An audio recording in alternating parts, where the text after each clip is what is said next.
بسم آب وولد ومنفس قدوس أحدو أملاك آمين. يتوارك እግዚአብሔር أملاك أبوينا لزاب صحنا اسكزاتي ساعات قدمو خلو لعلو خلو نابزا ساعات زي آزب صحنا نابوتاتنا ناي قدوسان أملاخ ناتناون أملاخ قدوس እግዚአብሔር ስሙ ዝተኸበረን ዝተመስገነን ይኹን። እማ አምላክ ወላዲተ አምላክ ቅድስተ ቅዱሳን ድንግል ማርያም ስለ ፍጹም አዶነታ ስለ ፍጹም ክብራ ክብርን ምስጋናን ይብጽሐያ። ከምኡውን ቅዱሳን አቦታትና ቅዱሳን አዴታትና ብዝተወሃቦም ክብሪ መጠን ኩሉ ምስጋና ይብጽሐዮም። ኣብ ዝተፈላለየ ዓለም ኮይንኩም እዚ መንፈሳዊ ሚድያ እዚ እትከታተሉ ስድራ እግዚአብሔር ኣብ መስቀል ተሰቂሉ ፍጹም ዝኾነ ሰላሙ ብዝሃበና ብኢየሱስ ክርስቶስ ፍጹም ሰላም ከመይ ትጸንሑ ከመይ ትኾኑ ሰላም እግዚአብሔር ምስ ኩላትኩም ይኹን። ኣም እግዚአብሔር ሰናይ ፍቃድ ንሎማዓንቲ እንመሃሮ ናይ ትምህርትና ርእሲ ዝኸውን ነዋ ወልድኪ ወነያ እምከ እንሆ ወድኺ እናሃትልኻ እኖኻ። እዚ ቃል እዚ እንረኽቦ ኣብ ወንጌል ዮሃንስ ምዕራፍ 19 ቁጽሪ 27 እዩ።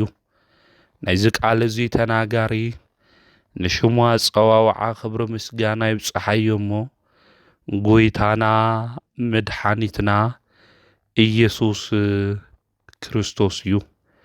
እንኳዕ ንቤትና ንቅድስተ ቅዱሳን ድንግል ማርያም ወርሓዊ በዓልን ከምኡውን ብሎማዓንቲ ዓመታውን ወርሓዊ በዓሎም ዝኾነ ቅዱሳን ብሰላም ኣብጽሐኩም ኣብጽሕና። እንሆ ወድኺ እናሃትልኻ እኖኻ።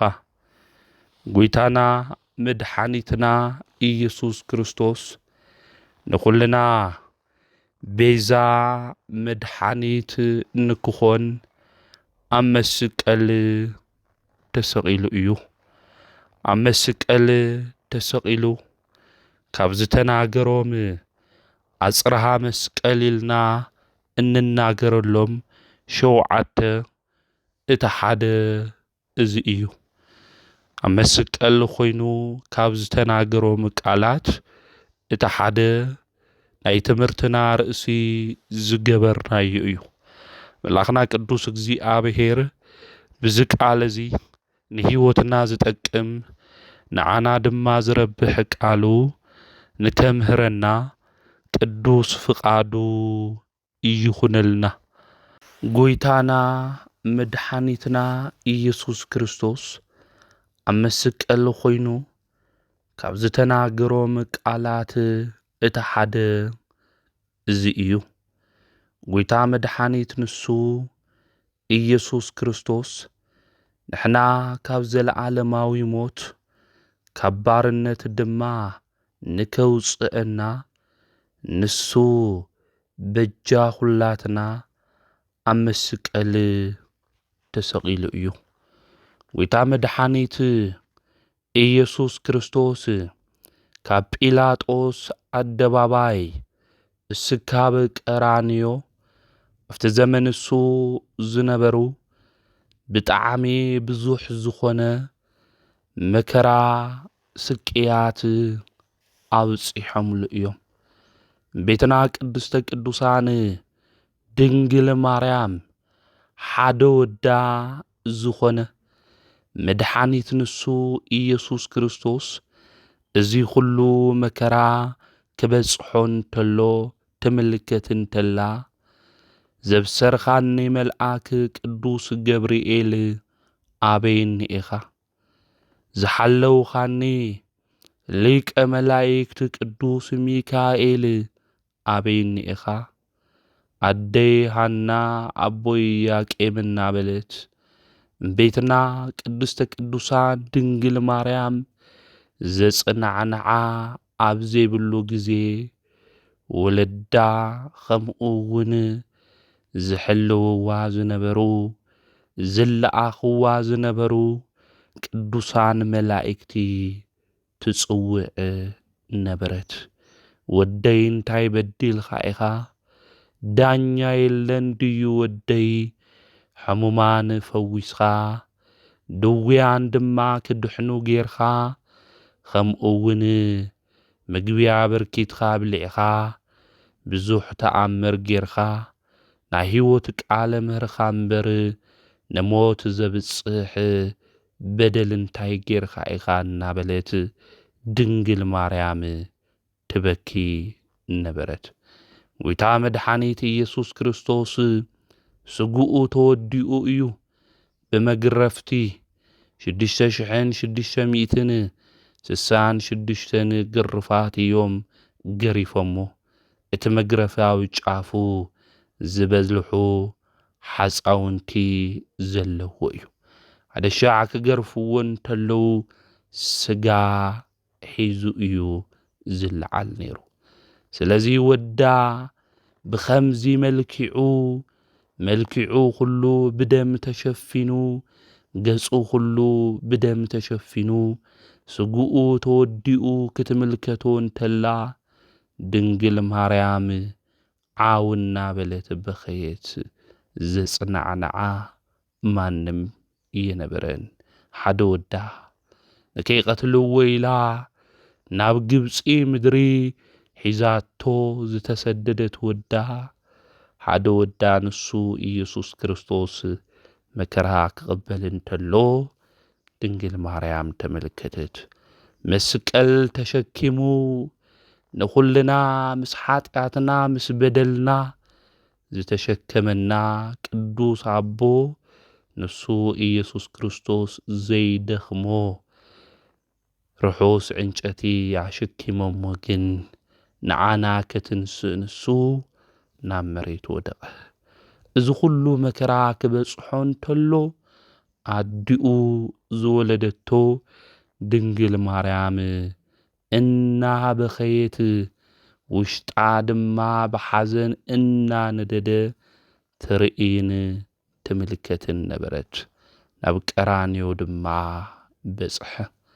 ኣብ ቀራንዮ ምስ በጽሐ ድማ ጎይታ መድኃኒት ኢየሱስ ክርስቶስ ኣብ ማእኸል ክልተ ሸፋቱ ድማ ሰቐልዎ።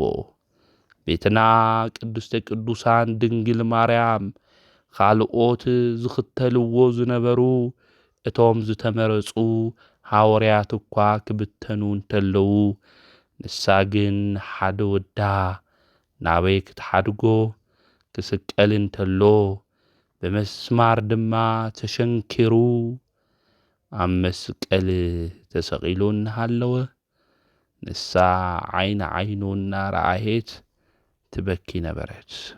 ኣብዚ ጊዜ እዚ ኣብ እግረ መስቀል ዝነበረ ካብኡ ድማ ዘይተፈለየ ቅዱስ ዮሐንስ ወንጌላዊ እዩ ነይሩ።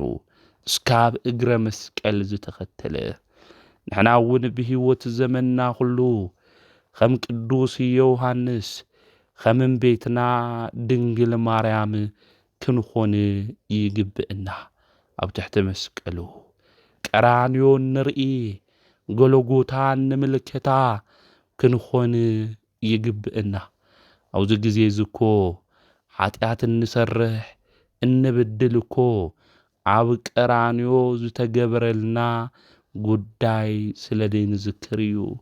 ንሱ መድኃኒት ኢየሱስ ክርስቶስ ክብዥወና ከድሕነና ንዓና ዝገበሮ ነገር ስለ ዘይንርኢ እዩ። ብሞት ዝተገለጸ ፍቕሪ እሱ ክንርእዮ ይግባእ። ኣብ እግረ መስቀሉ ድማ ክንርከብ ይግብአና ወገናተይ። ስለዚ ክርስቲያን ካብ መስቀል ካብ ቀራንዮ ክፍለይ ይግብኦ። ካብ ቀራንዮ ክንፍለይ እንተለና ኣዕንትና ካብ ቀራንዮ ናብ ኻሊእ ምርኣይ ክጅምራ እንተለዋ ናይ ክርስቲያን ሞቱ ናይ ክርስቲያን ጥፍኣቱ ዝጅምር ኣብቲ እዋን ንሱ እዩ። ስለዚ ጎይታ መድሓኒት ንሱ ኢየሱስ ክርስቶስ ኣብ ጎልጎታ ኣብ ቀራንዮ ተሰቒሉ እናሃለወ ኣብ ማእኸል ክልተ ሸፋቱ ኣብኡ ዝነበሩ እስካብ ቀራንዮ ድማ ምስ ጎይታ ዝተጓዓዙ ቅዱስ ዮሃንስ ወንጌላዊ ከምኡውን ኣዲኡ ቅድስተ ቅዱሳን ድንግል ማርያም እያ። ኣብቲ ጥቓ መስቀል ከምኡውን ማርያም ሰበይቲ ቀለዮጳ ማርያም መግደላዊት እውን ነይረን እየን። ደቀ መዝሙሩ ዝኾነ ቅዱስ ዮሃንስ እውን ነይሩ እዩ። ኣብ መስቀል ኮይኑ ዝኹሉ መከራ ድማ ኣብ ልዕሊኡ በፂሕዎ ጎይታ መድሓኒት ኢየሱስ ክርስቶስ ኣዲኡ በይና ምእንቲ ከይትኸውን ማንም የብለይላ ድማ ንከይትሓዝን ንንኡ ዘለዎ ፍቕሪ ክገልጽ እንተሎ ከምዚ ኢሉ ተናገረ። ኣብ ጥቑ ደው ኢሉ ንዝነበረ ዝፈትዎ ደቀ መዝሙሩ ድማ ረኣዮ ከምዚ ድማ በለ።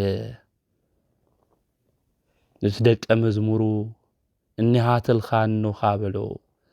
እንኡ ድማ ኣቲ ሰበይቲ እንሆ ወድኺ ኢሉ ጎይታ ተናገረ። ኣብ መስቀል ኮይኑ ጎይታ መድሓኒት ኢየሱስ ክርስቶስ ነብሱ ንክህብ ዝተወሰነ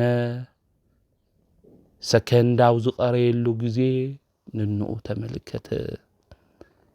ስለ ንኡ ድማ ዘለዎ ፍቕሪ ገለጸ። ወገናተይ ንሕና ተንኾንስ ኣብ ሕማም ኮይና ኣብ ከቢድ ውሽጢ ኮይና ስለ መን ኢና ንሓስብ? ስለ በዓልና ስለ ጥዒናና ስለ ዝኾነ ጉዳይና ኮይና እናሓስብ። ጎይታ ግን ስለ ፍቕረ ምሂርና ኣብ መስቀል ኮይኑ ናዲኡ ዘለዎ ፍቕረ ምሂርና ወገናተይ ንሕና ኣብ መከራ ክንኾን ንኽእል ኢና፣ ኣብ ሕማም ክንኾን ንኽእል ኢና። ነገር ግን ስለ በዓልና ጥራሕ ዘይኾነስ ስለ ስድራና ስለ ቤተሰብና ክንሓስብ ሃም ልግባእ ጎይታውዚ ኣምሂርና እዩ። ስለዚ ጎይታ መድሓኒት ኢየሱስ ክርስቶስ ኣብ መስቀል ኮይኑ መራራ ሓሞት ሰትዩ ከምኡውን ዝኹሉ መከራ ተቐቢሉ ለንኡ ለለዎ ፍቕሪ ክገልጽ እንተሎ ኣውዚ ንምልከት ኢና። ናይ ፍቕሪ ጎይታ ዝኾነ መድሓኒት ንሱ ኢየሱስ ክርስቶስ ኣብ ዓለም ክንነብር እንተለና ኣብ ዝተፈላለየ ኩነታት ኣብ ዝተፈላለየ ቦታ ክንኾን ንኽእል ኢና። ነገር ግን ንቤተሰብና ንሓውና ንዘመድና ንሰብ ኩሉ ግን ፍቕሪ ክንህብ ሃም ልግብአና ጎይታ መድሓኒት ንሱ ኢየሱስ ክርስቶስ ኣውዚ ኣምሂርና እዩ። ንሕና ሓውና ንፈትዎ ኣለና ዶ ንኾን? ሓፍትና ንፈትያ ኣለና ዶ ንኾን? ብፍቕሪ ዓይኒ ዶ ንረኣይ ኣለና ንኾን? ወገናተይ ብምንታይ ዓይኒ ኢና ንጠማመት ዘለና ኸዚ?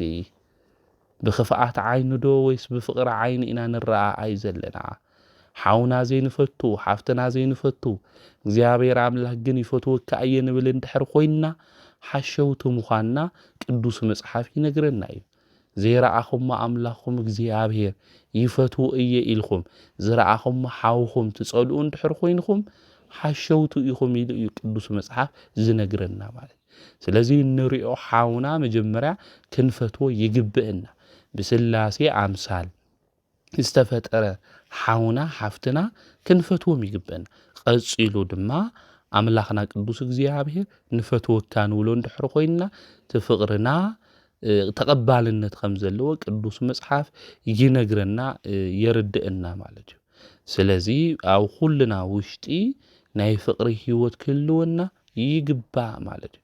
ሓው ዘይፈቱ ሓፍቱ ዘይፈቱ ወይም ድማ ሓዋ ዘይትፈቱ ቤተሰቡ ዘይፈቱ ናይ ፍቕሪ ሰብ ዘይኮነ ሰብ ነብሲ ቀታሊ ምዃኑ እውን ቅዱስ መጽሓፍ ይነግረና ቅዱስ ዮሐንስ እውን ኣብ መልእኽቱ ዝነግረና እዚ እዩ ማለት እዩ ስለዚ ሓውና ሓፍትና ቤተሰብና ሁሉ እንታይ ክንገብር ክነፍቅር ክንፈቱ እዩ ዝግብአና ማለት ጎይታ መድኃኒት ኢየሱስ ክርስቶስ እኮ ነቶም ዝቐትልዎ መከራ እውን ዘብጽሕሉ እኮ ኣቦይ ዝገብርዎ ይፈልጡን እሞ እንታይ ግበሮም ይቅር በሎም ኢሉ ስለናቶም ምሕረቱ እውን ጎይታ ለሚኑ እዩ ማለት ስለዚ ጎይታና መድኃኒትና ኢየሱስ ክርስቶስ ኣብ መስቀል ተሰቂሉ እናሃለወ ስለ ኣዲኡ ስለ ድንግል ማርያም በይና ንከይትኾን ዝፈትዎ ዝነበረ ደቀ መዝሙሩ ቅዱስ ዮሐንስ ሓደራ ኣግልግላ በይና ከይትኾን ጽምዋ ከይሕዛ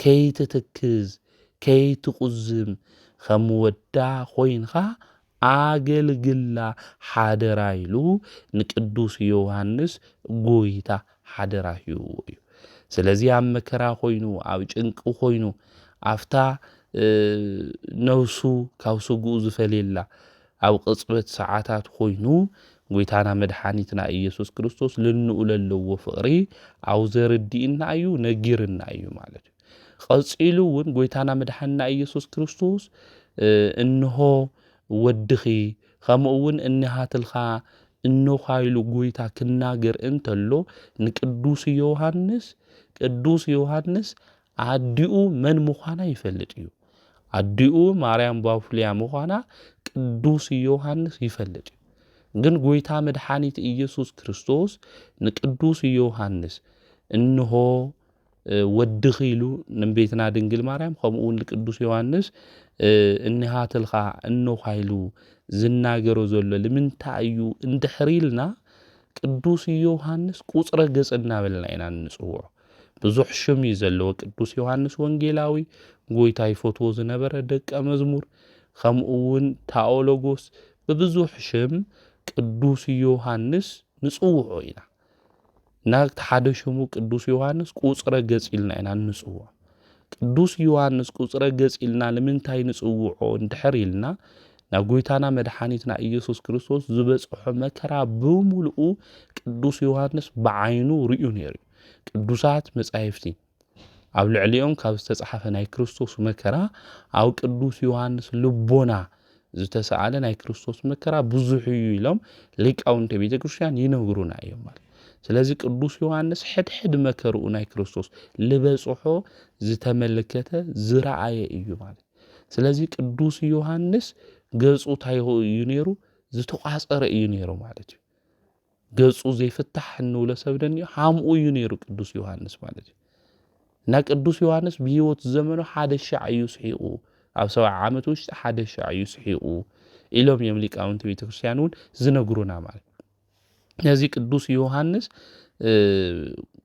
ናይ ጎይታና መድኃኒትና ኢየሱስ ክርስቶስ መከራ እንሓሰበ ዝነበረ ኣቦ እዩ ማለት ስለዚ ኣብ ቅዱስ ዮሐንስ ልቡ ውሽጢ ዘሎ መን እዩ እንድሕር ኢልና ኣብ ውሽጡ ዘሎ መን እዩ እንድሕር ኢልና ክርስቶስ እዩ ማለት ነዚ እዩ ቅዱስ ጳውሎስ እውን ኣብ ውሽጠይ ዝነብር ንሱ ክርስቶስ እዩ ኢሉ ዝተናገር ስለዚ ኣብ ቅዱስ ዮሐንስ ውሽጡ እውን ዘሎ ጎይታ ንሱ መድኃኒት ኢየሱስ ክርስቶስ ስለዚ ኣብ ቅዱስ ዮሐንስ ውሽጢ ኢየሱስ ክርስቶስ ስለለሎ ኢየሱስ ክርስቶስ ድማ ናይ ድንግል ማርያም ወዳ እዩ ማለት ስለዚ ኣነ ኣብ ውሽጡ ስለለለሁ ንሱ ወድኽ እዩ ማለት እዩ ምስጢራዊ ትርጉም ስለዚ ቅዱስ ዮሐንስ ኣብ ውሽጡ ተሳኢሉ ዘሎ ጎይታ ንሱ መድኃኒት ኢየሱስ ክርስቶስ እዩ ስለዚ እዩ ድማ እንሃትልኻ እንኻይሉ ጎይታ መድኃኒት ኢየሱስ ክርስቶስ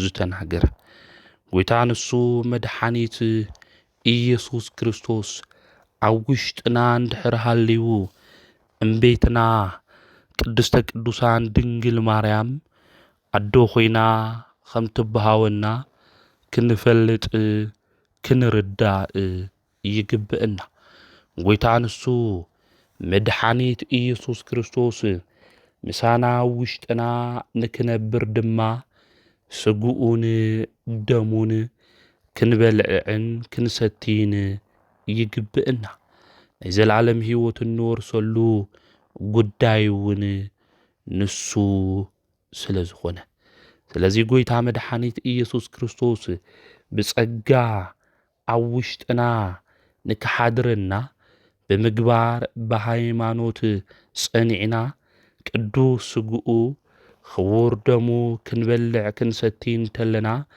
ድንግል ማርያም ድማ ከም ቅዱስ ዮሐንስ ወንጌላዊ ኣዶ ኾይና ከም ትበሃወና ክንፈልጥ ክንርዳእ ይግብአና። ስለዚ ንቅዱስ ዮሐንስ ቤትና ቅድስተ ቅዱሳን ድንግል ማርያም ኣብ ትሕቲ እግረ መስቀል ኣዶ ኾይና ተዋሂባቶ እያ። ንቅዱስ ዮሐንስ ድንግል ማርያም ኣዶ ኾይና ከም ዝተዋሃበቶ ኩሉ ንኹልና እውን ኣዶ ኾይና ድንግል ማርያም ተባሂባትና እያ።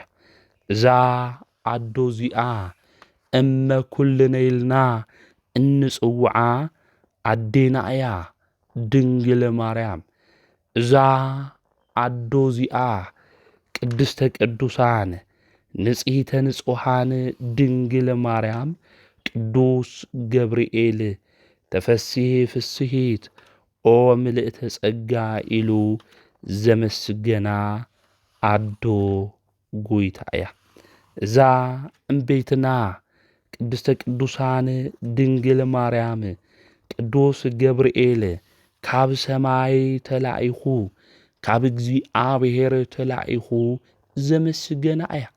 ነዚኢና ንሕና እውን ኣብ ጸሎትና እነና ማርያም ብቅዱስ ገብርኤል ሰላምታ ሰላም ንብለክልና እናበልና ኣብ ጸሎትና ኩሉ ሸዓብ ንገብሮ አቡነ ዘበሰማያት ምስ በልና በሰላም ቅዱስ ገብርኤል መልአክ ኦ እግዚእቴ ማርያም እናበልና ቤትና ቅድስተ ቅዱሳን ድንግል ማርያም እናመስግና። እዚ ናይ ሰላምታ ምስጋና ድማ እናቅርበላ አዴና ስለ ዝኾነት እያ ቅድስተ ቅዱሳን ድንግል ማርያም። ቅዱስ ገብርኤል ላም ቤትና ቅድስተ ቅዱሳን ድንግል ማርያም ካብ እግዚኣብሔር ተላኢኹ ዘቕረቦ ሰላምታ ተፈሲሒ ፍስሒት ኦ ምልእተ ጸጋ ዝብል እዩ። ብሻልሻይ ወርሒ መልአክ ገብርኤል ናዝሬት ናብ እትበሃል ከተማ ገሊላ ካብ ዓሌት ዳዊት ዝኾነ ዮሴፍ ንዝበሃል ሰብ ናብ ዝተሓፀየት ናብ ሓንቲ ድንግል ካብ እግዚኣብሔር ተለኣኸ ኢሉ ሉቃስ ኣብ ወንጌሉ ምዕራፍ 1 ቁጽሪ 26 ይነግረና እዩ። ስለዚ ቅዱስ ገብርኤል ካብ እግዚኣብሔር ተላኢኹ እዩ ናብ እምቤትና ቅድስተ ቅዱሳን ዓሌት ዳዊት ዝኾነ ዮሴፍ ንዝበሃል ሰብ ናብ ዝተሓፀየት እዩ ዝብል። ሕፁያ እዩ ዮሴፍ ክበሃል እንተሎ ብኻሊእ ቋንቋ ዝወስድዎ ሰባት እኒአው እዮም። ሕፁ ማለት ሓላዊኣ ማለት እዩ። ኣብ ቅዱስ መጽሓፍ እውን ክነንብብ እንተለና ንእግዚኣብሔር ሕፁያት ክትኾኑ ንሰማያዊ ነገር ድማ ሕፁያት ክትኾኑ እናበለ ቅዱስ ጳውሎስ ይናገር እዩ ማለት። ስለዚ ሕፁይ ማለት ሕሪ ወይ ከዓ ተሓርዩ ሓላዊኣ ንክኾን ማለት እዩ። ቅዱስ ዮሴፍ እውን አውዚ ከነንብቦ እንተለና ቅዱሳት መጻሕፍቲ እውን ከነግሩና እንተለው ቤትና ቅድስተ ቅዱሳን ድንግል ማርያም ንክሕልዋ ኣብ ስደታ ሁሉ ድማ ንከግልግላ ዝተሓረየ ዝተመረጸ ምዃኑ ዝነግረና እዩ እዚ ሕፁያ ልብል ቃል ማለት እዩ።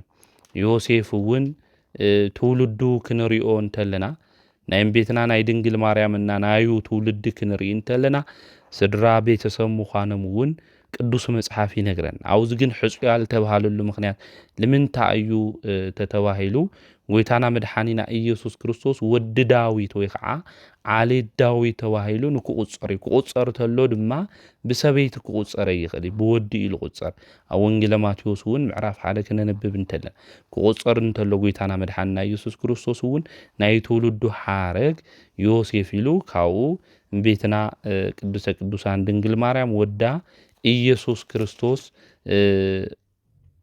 ዘርኡ ሓረጉ ብዳዊት ክቁፀር እንተሎ ኣብኡ ንምልከት ኢና ንርኢና ስለዚ እቲ ሓደ ምክንያት እዚ ትመበል ካልኣይ ምክንያት ድማ ንክሕልዋ እዩ ማለት እዩ ቤትና ቅዱሰ ቅዱሳን ድንግል ማርያም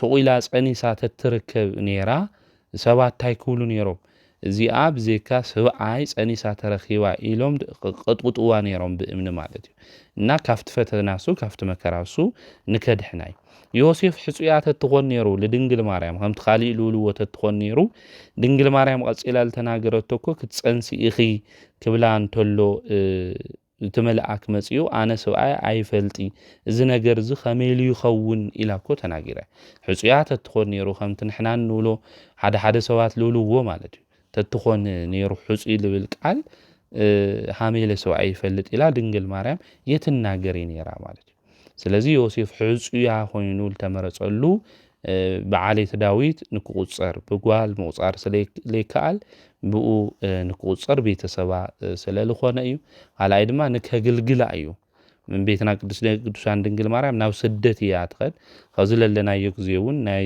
ዘመነ ስደታ ንዝክረሉ እዩ ስለዚ ዮሴፍ ኣብ ስደታ ኩሉ ምእንቲ ክሕግዛ ምእንቲ ከግልግላ ከምኡ እውን ካብ ፈተና ምእንቲ ንክሕልዋ ዮሴፍ ሕጹያ ተባሂሉ አውዚ ተገሊጹ ለሎ ብድሕሪኡ እንሪኦ ጎይታ መድኃኒት ኢየሱስ ክርስቶስ ምስተወለደኮ ተመልአክ ተገሊጹ ክናገሮ እንተለኮ እቶም ልኡ ነብስ ልደልዩ ሞይቶም እዮም እሞ እንኡን ወዳን ሒስኻ ኽድ ከምኡ እውን ልቀትልዎ ነብሱ ልደልዩ ሰባት እንኦም እሞ ላብ ምድሪ ግብፂ እንኡን ከምኡ እውን ንሱ ሒስኻ ኽድ እናበለ እቲ መልአክ ክናገር ተሎ ንምልከት ኢና እቲ መልአክ ሃምቲ ንሕና ንብሎ ሕጹይ ዝብል ብኻሊእ ትርጉም ንወስደቱ ኮይና ሰበይትኻ ወይ ከዓ ሕጹይትኻ ሒስኻ ኽድ እናበለ ምተናገረ ነይሩ ማለት እዩ እዚ ግን ዮሴፍ ሕጹያ እዩ ልብል ልክሕልዋ ልከግልግላ ከምኡ እውን እቲ ዘርኢ ወዲ ዳዊት ዓሌት ስለዝኾነ ብኡ ጎይታ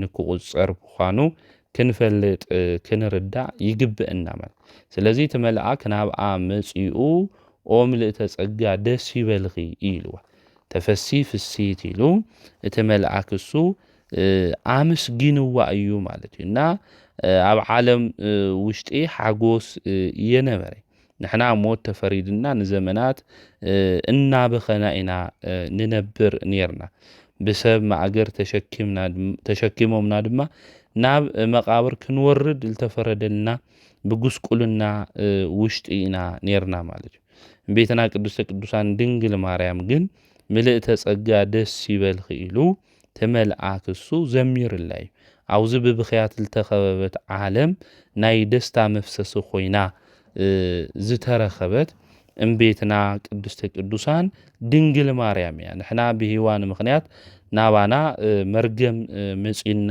ነይሩ እዩ ብድንግል ማርያም ምክንያት ድማ ናይ ሓጎስ ዜና ኩልና ሰሚዕና ኢና ብፍላይ አውዚ ቅዱሳት መጻሕፍቲ ክነንብብ እንተለና ናይ ሂዋን ዝሰምዐቶ ቃል መርገም እዩ ኣምፂና ድንግል ማርያም ዝሰምዐቶ ግን ሓዘን ካባና እንታይ ዝገብር ቆሪፁ ዝድብሪ ናይ ሓጎስ ቃል ኢና ሰሚዕና ብድንግል ማርያም ብሂዋን እዝኒ ዝተሰምዐ ሓዘኒ ብድንግል ማርያም እዝኒ ዝተሰምዐ ድማ ናይ ሓጎስ ቃል እዩ ማለት ነዚ እዩ ሊቁ ቅዱስ ዮሐንስ አፈወርቅ ተፈሲዮ እግዚእትየ ማርያም ኢሉ ክናገር እንተሎ እግዚአብሔር ኣብ ደይኒ ዝደብረያ ናይ ሂዋን ጽኑዕ ዝኾነ ዝጎድእ መእሰሪ ባባኺ ተቆሪጹ ኦ እምቤቴ ማርያም ደስ ይበልኺ ኢሉ ዝተናገረ ንዙ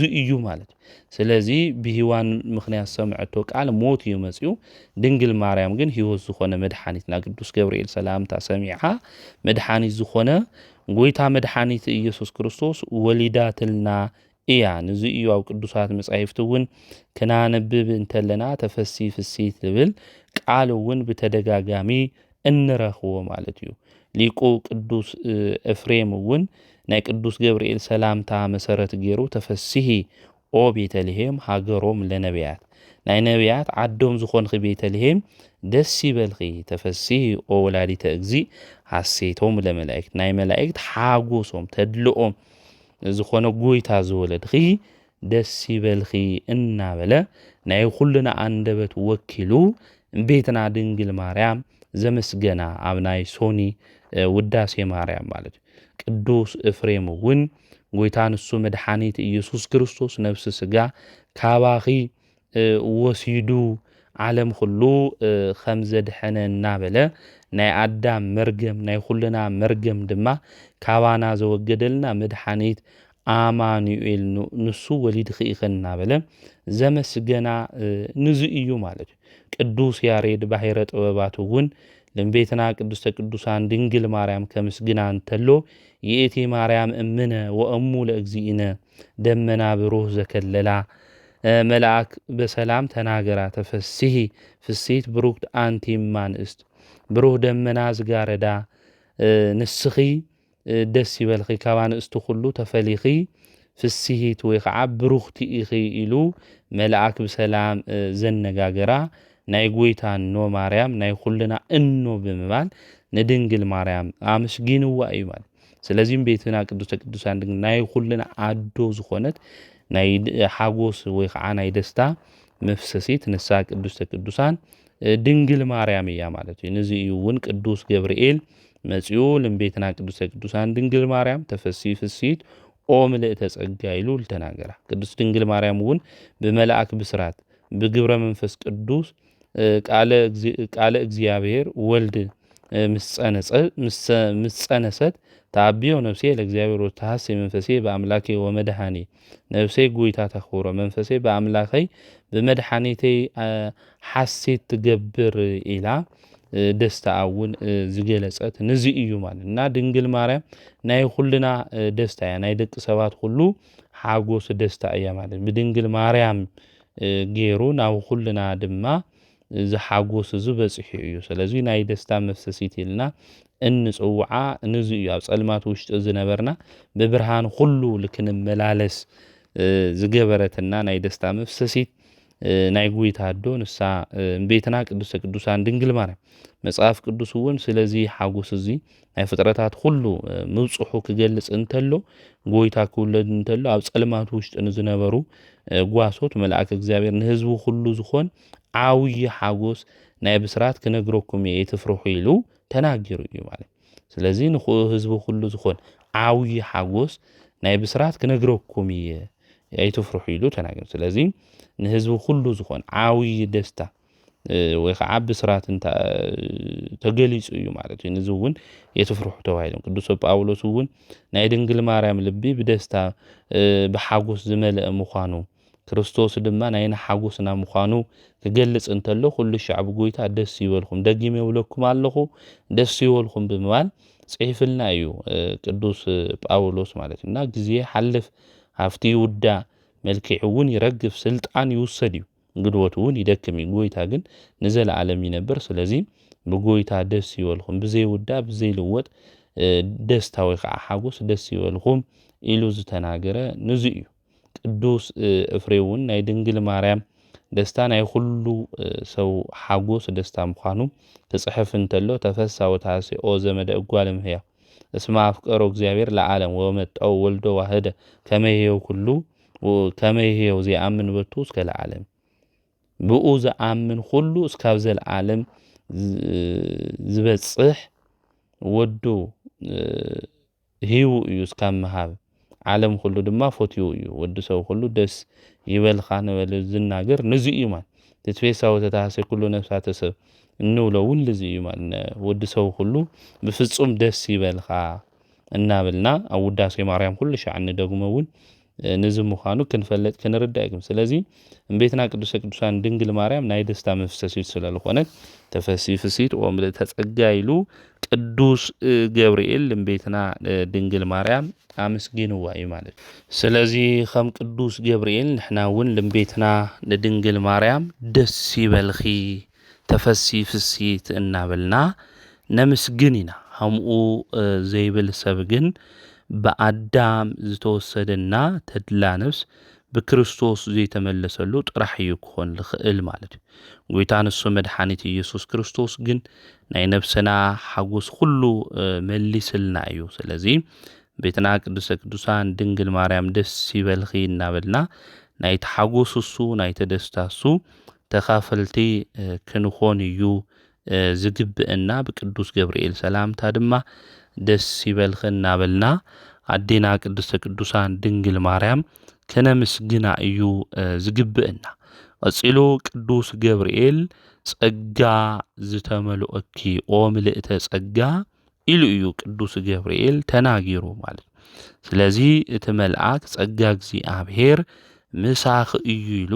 ለድንግል ማርያም አመስጊንዋ እዩ ወዲ ሰብ ካብ እግዚአብሔር ጸጋ ተፈልዩ ሕፍረቱ ዝሽፍነሉ ሲኢኑ እንገላታ ነይሩ እዩ በኃጢአትና ምኽንያት ሕይወት ሲኢና ኢና እግዚአብሔር ዝኣክል ጎይታውን ሲኢና ኢና ክብርና ሲኢና ኤደን ገነት ሲኢና ካብ እግዚአብሔር ጸጋውን ርሒቕና ነርና ኢና ከዚ ግን ቅዱስ ገብርኤል መጺኡ ዝሰማዕናዮ ካብ ፍጥረታት ሁሉ ወገን ዝኾነት ካብ ደቂ ሰባት ማእኸል ዝኾነት እምቤትና ቅድስተ ቅዱሳን ድንግል ማርያም ናይ ባህሪና መመክሒ ዝኾነት ጸጋ ዝሞልእኪ ምልእተ ጸጋ ኢሉ ከብስራን ተሎ ሰሚዕና ኢና ዝብጣዕሚ ደስ ዝብል ቃል እዩ አውዚ ሓንቲ ድንግል ኢሉ እውን ትናገር እንተሎ ናይ ድንግል ማርያም ድንግልና ካፍታ ዓለም ዘለዋ ደናግል ሁሉ ዝፍለይ ምዃኑ በሃልዮ በሐሳብ እውን ቤትና ድንግል ማርያም ድንግል ሙኻና ንምግላጽ እዩ ተመልአክ እውን ተናጊሩ ስለዚ ቤትና ድንግል ማርያም ጸጋ ብጣዕሚ ፍሉይ ከምኡ እውን ካብ ደቂ ሰባት ሁሉ ዝበዝሐ ጸጋ እግዚአብሔር ከም ዝዓደላ በቅዱሳት መጻሕፍቲ ነንብብ ኢና ማለት ያው እዚ ድማ ዓለም ሁሉ ጸጋ እግዚአብሔር ርሒቕዎ እግዚአብሔር ክብሪ ድማ ጎዲልዎ ኣብ ዝነበረ ጊዜ ቤትና ቅድስተ ቅዱሳን ድንግል ማርያም ምልእተ ጸጋ ምልእተ ውዳሴ ኮይና አውዚ ንረኽባ ኢና ማለት እዩ ስለዚ ንፍጥረታት ሁሉ ተወሲኑ ዝነበረ ምስ ደቂ ሰባት ድማ ዘይነበረ ጸጋ ምስኣግን ከም ዘሎ ቅዱስ ገብርኤል መጺኡ ንቤትና ቅድስተ ቅዱሳን ድንግል ማርያም ተናጊሩ ምልእተ ጸጋ ያነሳም ቤትና ድንግል ናይ ድንግል ማርያም ጸጋ ካብ ፍጥረታት ሁሉ ዝበልጽ ጸጋ እዩ ዘለዋ ካብና መላእክቲ ጸጋ ናይ ድንግል ማርያም ጸጋ ይበልጽ እዩ ንሶም ፈሪሖም ዘመስግንዎ ንሳ ብኢዳ ሓቂፋ ከምኡ እውን ጡባ አጡብያ ብከንፈራ ድማ ስዒማቶ ብዝባና ድማ ሓዚላ ዕብያቶ እያ ካብ ነቢያት ጸጋ እውን ናይ ድንግል ማርያም ጸጋ ይበልጽ እዩ ንሶም እግዚአብሔር ሰው ክኾን ኢሎም ዝተናገርሉ ንሳ ብጥበብ እግዚአብሔር ንዑ ወሊዳቶ እያ ካብ ሐዋርያት ጸጋ ናይ ድንግል ማርያም ጸጋ ይበልጽ እዩ ንሶም ካብኣ ዝውለድ ጎይታ መድኃኒት ኢየሱስ ክርስቶስ ንፍጥረታት ሁሉ ሰቢኾም እዮም ንሳ ግን ወሊዳ ዕብያቶ እያ ካብ ቤተ ክርስቲያን ጸጋ ናይ ድንግል ማርያም ጸጋ ይበልጽ ንቤተ ክርስቲያን ልሳን ትንቢት ስብከት ሃፍቶ ፈውሲ ተዋሂብዋ ድንግል ማርያም ናይዚ ሁሉ በዓልዋና ጸኒሳ ወሊዳ እያ በኣ ድማ ጸጋ እግዚአብሔር ኢየሱስ ክርስቶስ ንኹልና ተዋሂቡ እዩ ነዚ እዩ ነቢዩ ኢሳይያስ ሕፃን ተወሊድልና ወዲ ድማ ተዋሂቡና ኢሉ ኣብ ትንቢቱ ምዕራፍ 9 ቁጥር 6 ተናገሮ ነዚ እዩ ማለት እዩ ስለዚ ናይ ደቂ ሰባት ዘርኢ ኢየሱስ ክርስቶስ ዝተቀበልናላ ኢድ ንሳ ድንግል ማርያም እያ ማለት እና ናይ ወዲ ሰብ ባህሪ ብድንግል ማርያም ተጀሚሩ ብናያ ጸጋ ዝተወሃወ ምዃኑ ድንግል ማርያም ንፍጥረታት ሁሉ ናይ ባህሪና መመክሒት ምዃና ክንፈልጥ ክንርዳእ ይግብአና ማለት እዩ። ስለዚ ጎይታ መድኃኒት ኢየሱስ ክርስቶስ ዝወለደት ኣዶ ጎይታ ካብ ፍጥረታት ሁሉ ዝበለጸት ካብ ፈጣሪ ድማ ብታሕቲ ዝኾነት ካብ ፍጥረታት ድማ ብላዕሊ እያ። ነዚኢና ክነምስግና እንተለና እውን ክብራ ካብ ኩሎም ቅዱሳን ናይ ድንግል ማርያም ይበልጽ እዩ። ምኽንያቱ ጎይታ መድኃኒት ኢየሱስ ክርስቶስ ንምውላድ በቂዓ ዝተረኸበት ኣብ ቅድሚ እግዚኣብሔር እውን ሞጎስ ዝረኸበት ቅድስት ንጽሕት እያ እምቤትና ቅድስተ ቅዱሳን ድንግል ማርያም። ቀጺሉ ቅዱስ ገብርኤል እግዚአብሔር ምሳኽ እዩ ኢልዋ እምቤትና ለድንግል ማርያም ማለት ን5500 ዘመን እግዚአብሔር አምላክ ብረድኤት እምበር ብኹነት ምሳና ምስ ደቂ ሰባት የነበረ በአዳም ብሔዋን በደል ምኽንያት ንሕና ካብ አምላኽና ካብ እግዚአብሔር ርሒቕና ነርና። ቤትና ቅዱሰ ቅዱሳን ድንግል ማርያም ቅዱስ ገብርኤል ሰላምታ ከቕርበላ እንተሎ ግን መንፈስ ዝፍውስ ሰላምታ እዩ። ጎይታ ምሳኽ እዩ ዝብል እዩ።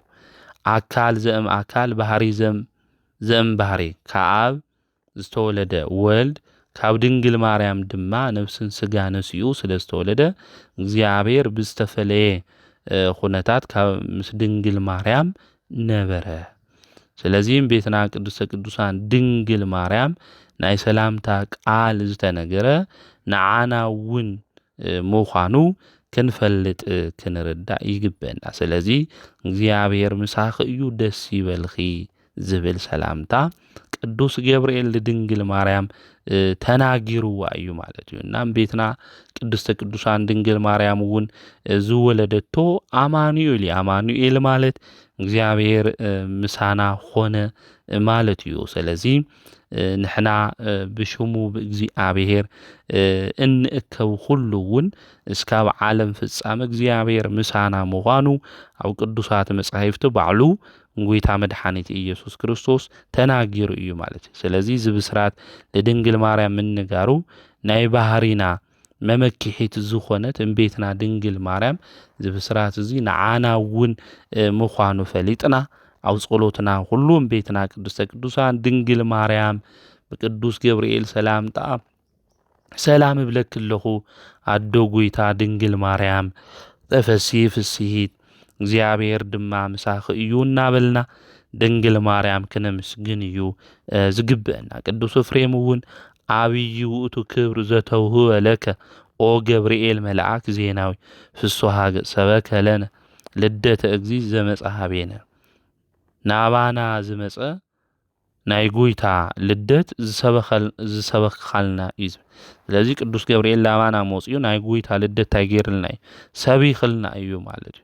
ዓብይ ክብሪ ዝተውሃበካ መልአክ ደስታውን ዘለካ ፍስሐ ገጽ እናበለም ቅዱስ ኤፍሬም ከምስግን እንተሎ ንሕና እውን ኣብ ውዳሴ ማርያም ኩሉ ሻዕ ክንደግም እንተለና ክንጽልይ እንተለና እንብሎ እዩ ማለት እዩ። ስለዚ እዚ መልአክ እዚ ናይ ብስራት ዜና ዝናገር መልአክ እዩ መጽኡ እውን ለድንግል ማርያም እግዚአብሔር ምሳኽ እዩ ኢሉ ተናጊሩ እዩ። እግዚአብሔር ምስለች ኢሉ ተናጊሩ። ስለዚ ካብ ድንግል ማርያም ዝተወለደ ልዑል አምላኽ ምሳና እውን ምዃኑ ፈሊጥና ደስ እናበለና ለምቤትና ድንግል ማርያም እግዚአብሔር ምሳኽ እዩ እናበልና ሰላም ክንብላ ይግብአና ማለት እዩ። እዚ ናይ መልአክ ብስራት እዚ ንኹሉ ሰብ ምግላጹ ክናገር እንተሎ ተፈሲስ መተወከፍኪ ቃሉ ለመልአክ ፍስሐ ኩሉ ዓለም ናይ ዓለም ኩሉ ተድላ ሓጎስ ስለ ዝኣመንኺ ደስ ይበልኺ ዝብል ቃል ንረክብ ኢና ማለት እዩ። ስለዚ ተፈሲስ መተወከፍኪ ቃሉ ለመልአክ ፍስሐ ኩሉ ዓለም ንብልና ቤትና ቅዱሰ ቅዱሳን ኣብ ጸሎትና ሁሉ ክንጽዋዕ እዩ ዝግብአና። ሓጎስ ከዝርሒቕና እዩ። እግዚአብሔር ጸጋ ካማና ርሒቑ በብዙሕ ነገር ሰላም ሲኢና ሓጎስ ሲኢና እንርበሽ ለለና ኢና። ነገር ግን እግዚአብሔር አምላክ ሓጎሱ ሰላሙ ፍቅሩ ንክዕድለና ቤትና ቅድስተ ቅዱሳን ድንግል ማርያም ኣብ ውዳሴ ማርያም ሰአሊ ለነ ቅድስት እናበልና ሹማና ጸዋዕና ጸጋ እግዚአብሔር ምሕረት እግዚአብሔር ምሳና ልክኾን ክንጽሊ እዩ ዝግብአና ከምኡውን ቅዱስ ገብርኤል ካባን እስተማእኸል ተፈሊኺ ዝተባረክ ኢኺ ኢሉ ለምቤትና ቅድስተ ቅዱሳን ድንግል ማርያም ኣመስጊንዋ እዩ ማለት እዩ። ስለዚ ካብ ደቂ ሰባት ሁሉ ቤትና ቅድስተ ቅዱሳን ድንግል ማርያም ተፈልያ ዝተባረኸት እያ። እግዚአብሔር ዘርኢ ካብ ለየቕሬልና ነይሩ አምሶዶምና ጎሞራ ሙኾና ነይሩና ኢሉ ኢሳይያስ እውን ኣብ ትንቢቱ ዝተናገረ ንዚ እዩ ንጽሕቲ ዘርኢ ዝኾነት ንሳም ቤትና ቅድስተ ቅዱሳን ድንግል ማርያም እያ። ደቂ ሰባት ብበደልና ምኽንያት ኣብ ፀነስኺ ግዜ ብጭንቂ ከብዝሖ እየ ብጭንቂ እውን ክትወልዲ ኢኺ መሬት እውን ካባኻ ዝተልዓለ ዝተረገመት ክትኾን እያ ኢሉ እግዚአብሔር ዕሾኽ ኣመኬላ ድማ ተብቅል እያ ንስኻ እውን ብወዝኻ እንጀራ ክትበልዕ ኢኻ ሓመድ ኢኻ እሞ ናብ ሓመድ ክትምለስ ኢኻ ተባሂሉ ወዲ ሰብ ተረጊሙ ነይሩ እዩ። ኣብ ኦሪት ዘፍጥረት ምዕራፍ 3 ቁፅሪ 16 ክናንብ እዚ ከቢድ ዝኾነ መርገም ኣብ ደቂ ሰባት ነይሩ እዩ ማለት እዚ መርገም እዚ ኩሉ ንክውገድ ምክንያተ ዲሂን ዝኾነት ዝተባረኸት ኣዶ ንሳ ቅድስተ ቅዱሳን ድንግል ማርያም እያ። እግዚአብሔር ደቂ ሰባት ጠፊእና ክንቐሪ ስለ ዘይደሊ ካብ ደቅኻ ተወሊደ ከድሕነካ እየ ኢሉ ናይ ተስፋ ቃል ሂብዎ ነይሩ። እዛ ንኣዳም ተስፋ ካብኡ ኣብራኽ ድማ ትርከብ እምቤትና ድንግል ማርያም እያ። ብዙሕ ዘመናት እግዚአብሔር ንብዙሓት ቅዱሳን ቃል ኣትኢሎም ንኣብርሃም እውን ምድሪ ኩሉ ኣሕዛብ ኩሉ ባባኻ ክባረኹ እዮም ኢሉ ና ተስፋ ቃል ሂብዎ ንያዕቆብ እውን ንይስሐቅ እውን ንኣበው ቅዱሳን ኩሎም ቃል ኪዳን ኣትይውሎም እዩ። ኣብ መወዳእታ መርገመ ስጋ መርገመ ነፍስ ዘውግድ ናይ ተመን ርእሲ ድማ ዝቕጥቅጥ ብሩኽ ናይ ማህፀና ፍረ ዝኾነ ኢየሱስ ክርስቶስ እትወልድ ቅድስት ድንግል ማርያም ብሩክት እማን እስቲ ምዃና ክንፈልጥ ክንርዳእ ይግብአና። ካብኣ ዝተወለደ መድሓኒት ኢየሱስ ክርስቶስ እዩ። መርገመ ስጋ መርገመ ነፍስ ካባና እንታይ ገይሩ ማለት እዩ ኣወጊድልና ማለት እዩ በረከት እውን ዝሃበና። ስለዚ ንሳም ቤትና ቅድስተ ቅዱሳን ድንግል ማርያም ናይ በረከት ኣዶ እያ። ናይ ማህፀና ፍረ ድማ ኢየሱስ ክርስቶስ ብሩኽ እዩ ማለት እዩ።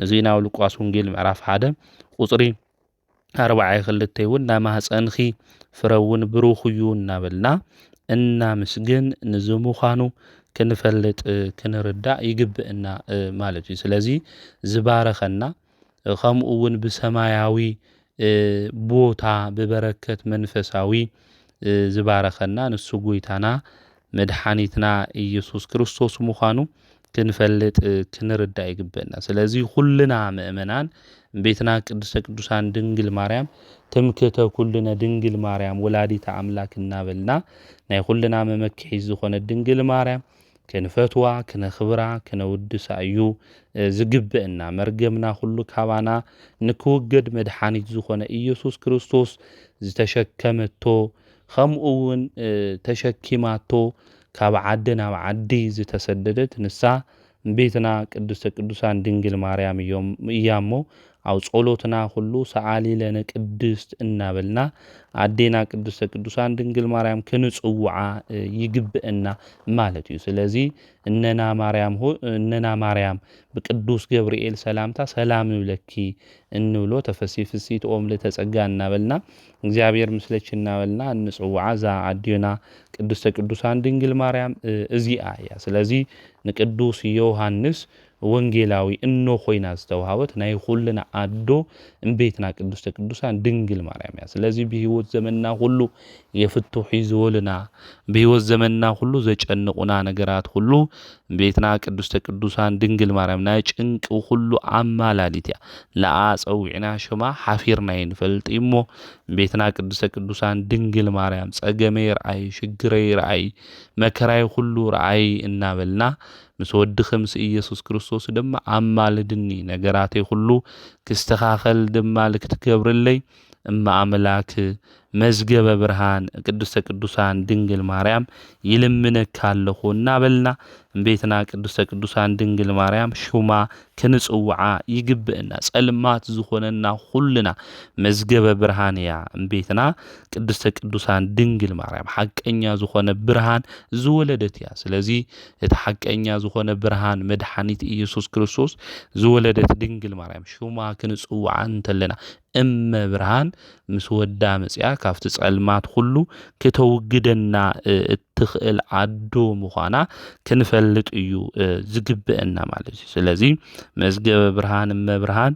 ካብ ጸልማት ሁሉ ጽእንና በልና እምቤትና ድንግል ማርያም ክንጽውዓ ይግበአና። ካብ መከራ ሁሉ ጋርድኒ መንጦላይት ካብ ሰማይ ዝወረድኺ መንጦላይት መጋረጃ ንስኺ ኢኺ። ስለዚ ኸልልኒ ካብ ሕማቕ ካብ መከራ ሁሉ ኸልልኒ ክንብላ ይግበአና። ቅዱስ ኤፍሬም እውን ንድንግል ማርያም ካብ ሰማይ ዝወረደት መጋረጃ መሲሉ ክናገር እንተሎ አንቲ ውእቱ መንጦላይት ስፊት እንተ ታስተጋቦም ለመሃይምና ህዝበ ክርስቲያን ይዙ ህዝበ ክርስቲያን ሰብሲባ ዝሓዘት በአርባዕቲኡ ወገን ተታሒዛ ብውሽጣ ስእለ እንስሳ ስእለ አዋፍ ስእለ አራዊት ተሳኢሎም ካብ ሰማይ ክትወርድ ቅዱስ ጴጥሮስ ኣብ ኢዮጴ ዝረአያ ሰፊሕ መጋረጃ ንስኺ ኢኺ ኢሉ ዝናገር ንዙ እዩ ቅዱስ ኤፍሬም ክናገር እንተሎ ብዚ መንገድ እዚ ቤትና ድንግል ማርያም ከምስግና እንተሎ ንምልከት ኢና። ቅዱስ ጴጥሮስ ኣብ ስምዖን ጫማ ዝሰፊ ገዛ እናሃለወ መንፈሳዊ ጥሜት ከም ዝጠመዮ ከምኡ እውን ናብ ደገ ወፂኡ ከም ዝተቐመጠ ብራእይ ድማ ዝረአዮ ነገር እንዮ። ሰፊሕ መጋረጃ በአርባዕቲኡ ወገን ተታሒዙ ብውሽጣ ስእለ እንስሳ ስእለ አዋፍና ስእለ አራዊት ተሳኢልዋ ካብ ሰማይ ክትወርድ እንተላ ተመልኪቱ እዩ። ተመልአክ እውን እዚ ሓሰማ እዚ እናረአየ ንቅዱስ ጴጥሮስ ተላዒልካ ሓሪድካ ብልዓዩ ክብሎ እንተሎ ንሱ ድማ ሃሰለከ እግዚእየ ኢሉ ክናገር እንተሎ ብፍጹም ዝኮነ ይኽእል ዝረኸሰ ነገር እዩ ንኣፈይ እውን እቲወ ኣይፈልጢ ኢልዎ እግዚአብሔር ግን እንጽሕዎ ኢሉ ተመልአክ ተናጊርዎ እግዚአብሔር ዝቀደሶ ንስኻ ክተርክሶ ይትኽእል ኢሉ መሊሱ 3,000 ተናጊርዎ። እዚ ምሳሌ እዩ። ተመጋረጃ መንጦላይት እምቤትና ድንግል ማርያም እያ። እቲ መጋረጃ ወይ ከዓ መንጦላይ ሰፊሕ ሓም ነበረ ናይ ድንግል ማርያም ክብራ ልዕልና ጸጋኣ ብዙሕ ምዃኑ እቲ መጋረጃ በአርባዕቲኡ ወገን ምትሓዙ ድማ እምቤትና ድንግል ማርያም በአርባዕቲኡ ማዕዘን ኣብ ዓለም ለሎ ሰአሊ ለነ ቅድስት ከይበላ ከምዚ ይውዕል ከምዚ ይሓድር እዩ ማለት እዩ። ስእለ እንስሳ ናይ ምእመናን እስራኤል እዩ። ስእለ አእዋፍ ናይ ምእመናን ካህናት እዩ። ከምኡ እውን ስእለ አራዊት ናይ ምእመናን አሕዛብ እዩ ማለት እዩ። ስለዚ እቲ መልአክ እቲ ሓሰማ ዝረአዮ ጴጥሮስ ብላዕ ተሲኢኻ ሕረዶ ምባሉ ለግዚኡ ለምግቢ ፍጻሚኡ ግን አሕዛብ ዝኾኑ እነ ቀሪኔዎስ ንምጥማቅ ኣይትጸየፎም ክብል እንተሎ 3 ግዜ መላሊሱ እዩ ተነጊርዎ ናይ ስላሴ ሰለስትነት እዩ። ከምኡ እውን እቲ ቃል ሓደ ኮይኑ ለምልዋጡ ናይ ሓድነቶም እዩ ማለት እዩ። ከምኡ እውን እቲ ዝረአዮ ሰፊሕ መጋረጃ ተጠቕሊሉ ተመሊሱ ኸይዲ እዩ። ብድንግል ማርያም አማላድነት አሚኖም ምስ ወድኻ ተዓርቅና ዝወሉ ምእመናን እኹሉ ድንግል ማርያም ርስተ መንግስተ ሰማያት ከም ትእትዎም በአማላድነታ ምሳሌ እዩ። ከምኡ እውን መንጦላይት ወንጌል እዩ። በአርባዕቲኡ ወገን ምትሓዙ ወንጌል በአርባዕቲኡ ክፍሊ ተጻሒፉ በአርባዕቲኡ ማዕዘን ምንጋራ ምሳሌ ተመሊሱም ጥቕላሉ ድማ ብወንጌል ዝኣመኑ ምእመናን ሁሉ ገነት መንግስተ ሰማያት ናይ ምእታዎም ምሳሌ ምዃኑ ቤተ ክርስቲያን ተምህረና እያ። ስለዚ ካብ መከራ ሁሉ ትኽልለና አዶ ሰፋሕ መንጦላይት ቤትና ቅድስተ ቅዱሳን ድንግል ማርያም እያ። ስለዚህም ቤትና ቅድስተ ቅዱሳን ድንግል ማርያም ካብ መከራ ሁሉ ካብ ፈተና ሁሉ ንክተድሕነና እመ ብርሃን መዝገበ ብርሃን ኢልና እንጽውዓ ንክተድሕነና ክላብኣ ክንልምን ሰአሊ ለነ ቅዱስ ክንብላ ይግብአና። ቤትና ድንግል ማርያም ጸዊዖም ብዙሓት ቅዱሳን አቦታትና ካብ ፈተና ካብ መከራ ሁሉ ድሒኖም እዮም ማለት። ስለዚህም ቤትና ቅድስተ ቅዱሳን ድንግል ማርያም ዘይተፈትሑ ነገራትና ሁሉ ንክትፈትሐልና ምስ ወዳ ምስ ኢየሱስ ክርስቶስ ንክታተዓርቀና ንኣምላኽና ናይ እግዚኣብሔር ቅዱስ ፍቃድ ይኹነልና። ስለ ድንግል ማርያም ኣብ ህይወትና ብዙሕ ነገር ስለ ዝተገበረልና ምንጋር እውን ለድልዮ ጉዳይ ይኾነ ኣብ ህይወትና ኣብ ጥዕናና ኮታስ ዝጎደሉ ነገርና ሁሉ ቤትና ድንግል ማርያም ፀዊዕና እያ ካብ መዓት ሁሉ ኣድሕንና ካብ ፈተና ሁሉ ኣድሕንና ኢልና ክንፅውዓ እንተለና ገና ካብ ኣዴና ማህፀን ክንወፅእ እንተለና ክንውለድ እንተለና ዝሰማዕናዮ ሹማ እስካብ ኸዚ ፀዊዕና ኩልና የሓፈርና እሞ ናይ ድንግል ማርያም ፍቕራ ኣብ ልብና ከምኡ እውን ናያ ነገር ድማ ብኣንደበትና እናመስከርና ልክንነብር ንኣምላኽና ንእግዚኣብሔር ቅዱስ ፍቃድ ይኹነልና። ናይ ድንግል ማርያም በረከት ረድኤት ኣማላድነት ምስ ኩላትና ይኹን። ዘምህረና ዝገሰጸና ናይ ኣቦታትና ኣምላክ ቅዱስ እግዚአብሔር ስሙ ዝተኸበረን ዝተመስገነን ይኹን። ወስብሐት ለእግዚአብሔር ወወላዲቱ ድንግል ወለመስቀሉ ክቡር።